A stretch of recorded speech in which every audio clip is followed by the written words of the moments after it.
Hi guys, AzureAce here, and welcome back to another Dragon Ball Super episode discussion. Now you'll notice right away I don't sound the same, it's because I'm actually kinda ill right now. So for this video, for episode 72 I believe, I can't even remember, I'm that ill, but for episode 72 I'm just going to keep this pretty damn short. Don't be surprised if it's any less than 10 minutes. I'm going to try and mix both the kind of review part and the discussion overall judgments and the next episode previews all into one massive segment, just to try and get it over and done with quickly, because obviously I'm kinda ill, don't really want to be sitting recording, but I'm doing it for you guys. So without further ado, let's just get right into the episode.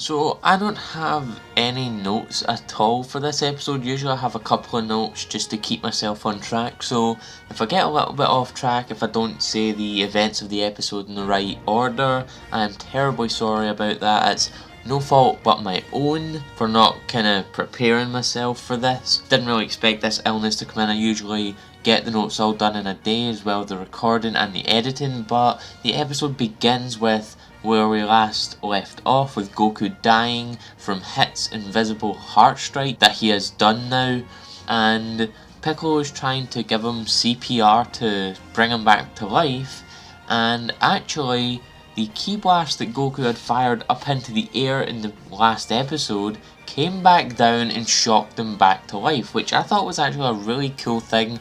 I mean, it is kind of a Deus Ex Machina of sorts, but it's a really cool thing to see. But you know, if this is possible, then why didn't they do this earlier in the series? I mean, there was plenty of times where someone had died in the series and they could have just shocked them back to life with a ki blast.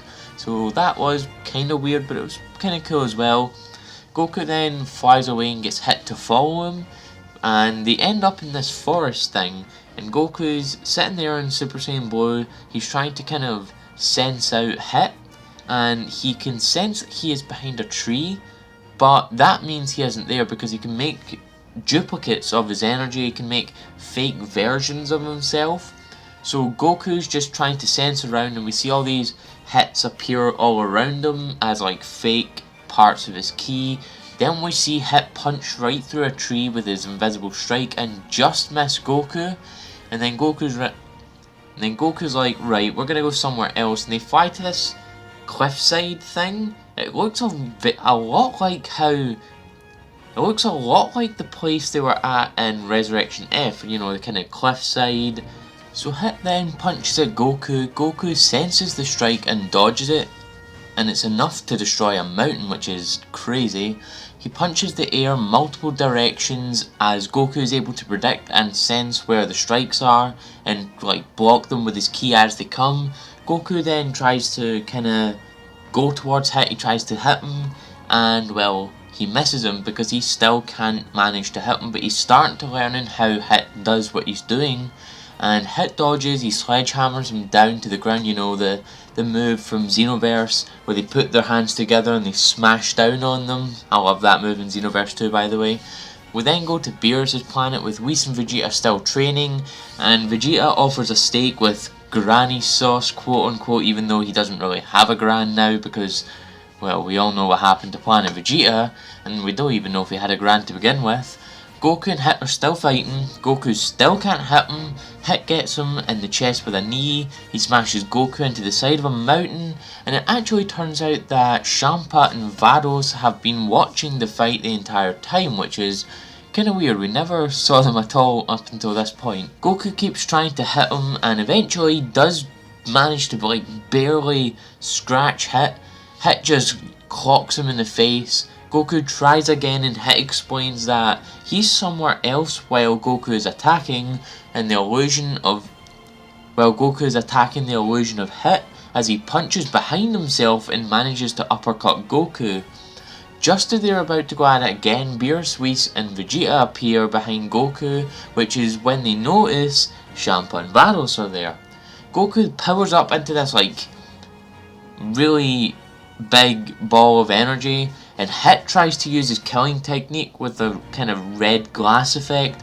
However, whatever Goku's doing, I have no idea what he's trying to do here, but he manages to almost, I guess, kind of smash the glass and turn it into like the regular Tokidobashi colour, as Goku charges up and fires off a Kamehameha at Hit, ending the fight. So they're both just sitting there, they're smiling, they're laughing, which is great.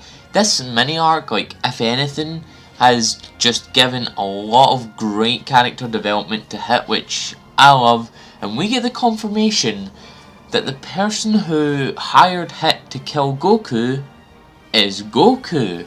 He asked Whis to ask Vados to hire Hit to kill him, so in a sense, I guess my theory was right, that Whis would be involved somehow, so I will take the W for that. But man, it's crazy that Goku wanted to kill himself. I guess it's just kind of training. That would kind of explain how he knew someone was going to come and kill him as well. Champa and Vados leave.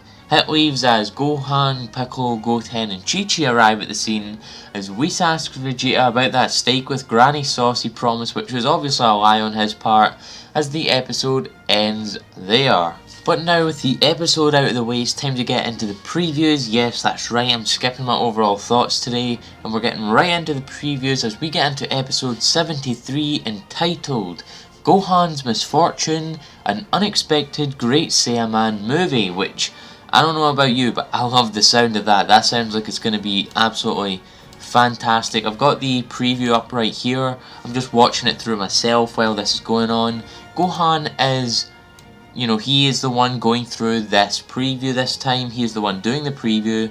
And as the title suggests, he is going to be in his own Great Saiyaman movie. But the thing is, it's actually not him that is the main person for the movie. It's actually Barry Karn, and if you don't remember Barry Karn, man, Barry Karn is a pretty old Easter egg now.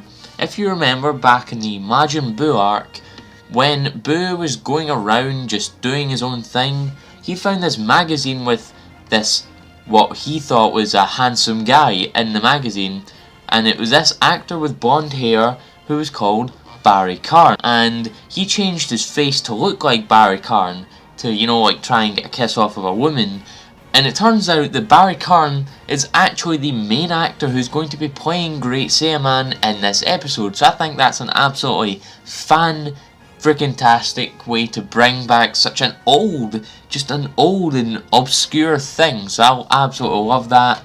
Also, looks like maybe Mr. Satan's going to be involved in here somewhere. We also see Krillin in his police get-up with what looks like actual villains. So maybe we'll kind of get the Great Saiyaman movie as like the main plot of the episode, and the Krillin criminal stopping adventures as like a side plot to the episode. I don't know, maybe Krillin's in this movie. I have no idea. We also see Goku on Kaiosama's planet, so maybe he's training there. Don't know why he's not training with Whis, you know. But Gohan is also the stunt double for Barry Karn's Great Saiyaman. So that's all there really is for this episode. It's just going to be a nice, wacky filler episode. And one thing I should mention, that it's not going to be on Sunday the 1st of January. That's going to be a day off for Super. That's something else is going to be airing that day. So this episode is going to come out on the 8th of January, not the 1st of January. So we've only got like 8th, 15th, 22nd, 29th. We only have 4 more weeks, 4 episodes worth of filler left until the beginning of the Universe Survival arc on the February the 5th. So with that being said, that's the end of this video. I'm sorry for if I just sound weird, if this video isn't long enough. Like I said, I've been ill. But if you guys like this episode, please do leave a like and a comment in the comment section below. Share this amongst your friends. I've been AzureAce, and thank you for coming to the video.